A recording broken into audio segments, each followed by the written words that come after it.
Mesdames, Messieurs, bonjour, bienvenue sur 613 TV pour une nouvelle émission autour de la paracha. Et la paracha dont nous parlons cette semaine, c'est la paracha Toldot. Exactement. Alors hier, on avait résumé notre paracha Toldot. De quoi on va parler aujourd'hui, Rav? Alors aujourd'hui, nous allons parler d'Yitzhak. Vous savez qu'Yitzhak est le personnage principal de cette paracha. C'est le deuxième de nos avot, de nos patriarches. Et finalement, on voit que toutes les parachiotes précédentes, en tout cas les trois dernières, ont parlé essentiellement d'Avraham Avinu. Les parachiotes prochaines vont parler surtout de Yaakov, le troisième de nos patriarches. Et puis il y a cette paracha Toldot qui fait exception puisqu'elle parle surtout d'Yitzhak Avinu, le deuxième de nos patriarches. Alors, pour cette émission, nous avons décidé de vous parler de ce patriarche, un patriarche qui est Kodesh, puisque nous vous l'avons déjà annoncé hier et puis aussi la semaine dernière, la semaine d'avant. Il a été consacré en tant que korban, en tant que sacrifice lors de la Akedat Yitzhak, la fameuse Akedat Yitzhak. Et donc c'est le patriarche peut-être le plus saint des trois. En plus de cela, il faut savoir que c'est celui qui a vécu le nombre d'années qu'il aurait dû vivre, puisque chaque patriarche devait vivre 180 ans. Finalement, Avraham Avinu, on en parlera plus tard dans la semaine, ne va vivre que 175 ans. Yaakov, 147 ans. Et donc, c'est seulement Yitzhak qui va vivre le nombre d'années qui lui était à l'origine attribué. Alors, si c'est le patriarche le plus saint, pourquoi est-ce une seule paracha pour nous parler d'Yitzhak? Alors, des fois, on n'a pas besoin de parler beaucoup pour en dire suffisamment. Parlons peu, parlons bien. Exactement. Mais mis à part cela, chacun de nos patriarches nous apporte quelque chose de différent. Ici, il ne s'agit pas de dire qu'Yitzhak nous apporte plus que les autres, mais c'est de dire que son poids paraît plus petit que les autres compte tenu du fait qu'on en parle moins dans le Chumash. En vérité, il n'en est rien. Yitzhak non seulement a toute sa place parmi les trois de nos patriarches, mais en plus, on évoque dans le Talmud, dans la Masechet, c'est-à-dire le traité Shabbat, on évoque le fait qu'à la fin des temps, eh bien, parmi les trois patriarches, c'est lui qui nous sauvera. Alors, est-ce que tu peux nous parler un petit peu de cette histoire telle qu'elle est évoquée dans le traité Shabbat? Tout à fait. Alors, donc dans ce traité Shabbat, on nous rapporte qu'à la fin des temps, que Dieu se dirigera vers Isaac et lui dira « tes enfants ont fauté ». Alors enfin, avant de se diriger vers lui, il va se diriger vers son fils et ensuite vers son père. C'est-à-dire qu'il va se diriger d'abord vers Yaakov, et Yaakov, lorsqu'il va entendre que les Bnei Israël ont fauté, qu'est-ce qu'il va répondre? Il va répondre qu'il soit anéanti pour la sanctification de ton nom. Je prends les mots exacts de la Gemara. Voilà. Alors ensuite, une fois que Yaakov a donné sa réponse, Akadosh Baruch Hu va se tourner vers Abraham. Et qu'est-ce que Abraham va lui répondre? Pareil. Il va lui répondre pareil, c'est-à-dire que selon ce qui est décrit dans la Masechet Shabbat, encore une fois, ce sont des enseignements qu'il faut bien étudier. On vous donne juste une facette, la facette externe de cet enseignement qu'il faut bien évidemment creuser, mais là encore, c'est pour donner une simple sensation de l'importance d'Yitzhak. Eh bien, Yitzhak, après que Avraham Avinu et Yaakov aient donné leur réponse à Kadosh Baruch Hu, eh bien celui-ci se tourne vers Yitzhak et qu'est-ce qu'il lui dit? Alors là, c'est une longue tirade. Alors c'est une longue tirade que je vais donc vous lire. Téléspectateurs de 613 TV, Maître du monde, est-ce que ce sont uniquement mes fils? Ne sont-ils pas aussi les tiens? Lorsqu'ils t'ont assuré, nous le ferons et nous écouterons, tu as appelé Israël mon fils aîné. Et à présent, ils seraient mes fils et non les tiens. Donc en fait, Isaac dit à Hachem, il fait, écoute, c'est ton peuple aussi, hein, c'est toi qui l'as appelé Israël, alors tu as aussi une certaine responsabilité. Exactement, non seulement il dit ça, mais on voit ici qu'Abraham prend fait et cause pour les Bnei Israël et les défend, et il continue en disant... Il continue en disant, combien de temps ont-ils péché? Combien d'années dans une vie humaine? 70, autres 20 années exemptes de punition. Il leur en reste 50. Alors on va compter. Il faut savoir qu'une vie, selon la Torah, eh bien, on doit se contenter et être heureux de vivre 70 ans. 70 ans, c'est la durée de vie de David Ameller. Et Télim en parle d'ailleurs. Exactement, dès lors qu'on passe cette étape de la vie, c'est-à-dire 70 ans, on peut dire qu'on a une vie complète. Même si on espère bien évidemment 120 ans, 70 ans, c'est déjà pas mal.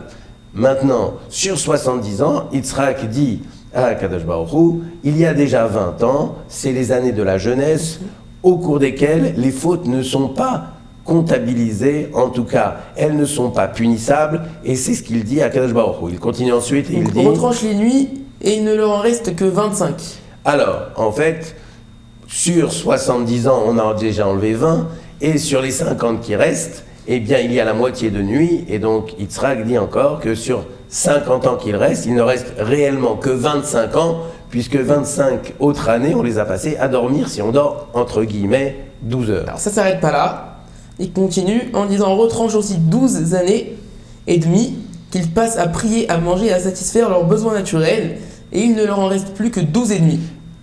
Finalement, on voit que sur 70 ans de vie, à condition, bien évidemment, d'avoir fait notre devoir, de prier 3 fois par jour, etc., etc., il ne nous reste pour nous épanouir, pour faire notre travail et jouer le rôle que nous attribue Akadosh Baruch Hu dans une vie. 12 ans et 6 mois. 12 ans et 6 mois. Voilà. C'est-à-dire que, au-delà de ce que va dire Yitzhak, je voudrais déjà dire à nos téléspectateurs que sur une vie entière de 70 ans, pour faire ce que nous devons faire, nous n'avons que 12 ans et demi. Donc, c'est important de savoir que notre temps nous est compté. Ah oui. Et même lorsqu'on est jeune, quand on a 20 ans comme toi ou 30 ans, eh bien, on doit se dire qu'il n'y a pas beaucoup de temps. Et puisqu'il n'y a pas beaucoup de temps, ne le perdons pas. Exploitons-le le mieux possible. Voilà. Au mieux possible. Exactement. Alors, c'est pas fini. Alors, une fois qu'il a comptabilisé qu'il n'y a que 12 ans et demi, il fait un pacte. Il fait un pacte avec Hachem. Avec Hachem. Donc il négocie, en fait, il négocie pour nous. Il dit à Hachem, si toi, t'es prêt à porter la charge de toutes leurs fautes, tant mieux. Ou sinon, partageons en deux. Voilà. Et si même on ne peut pas partager, qu'est-ce qu'il lui dit? Il lui dit, moi je prends ces 12 années. Et puis, pourquoi Il lui dit, je suis prêt, j'étais en sacrifice pour toi, il lui a dit.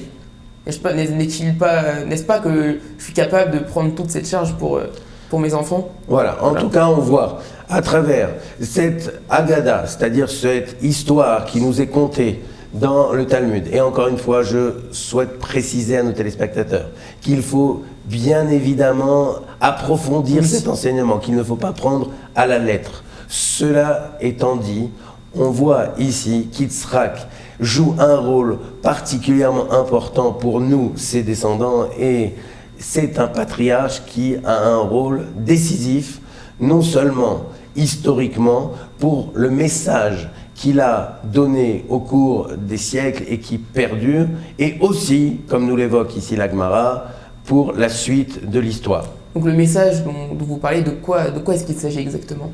Alors, Yitzhak, en fait, il est la personnification de la Midat Adin, c'est-à-dire de la rigueur. Mais avant de parler de cette rigueur, nous allons parler de l'origine de l'origine. C'est-à-dire, en fait, l'origine, c'est quoi?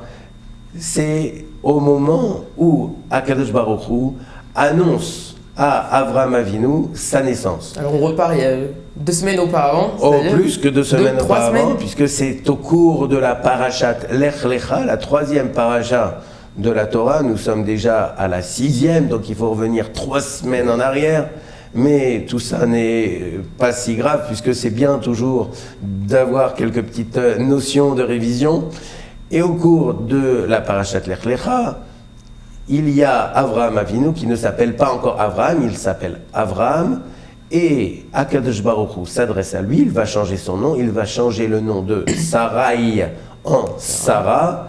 Et au cours de cette discussion, Akadosh Baruch Hu va annoncer à Avraham Avinu qu'il va avoir un fils de Sarah.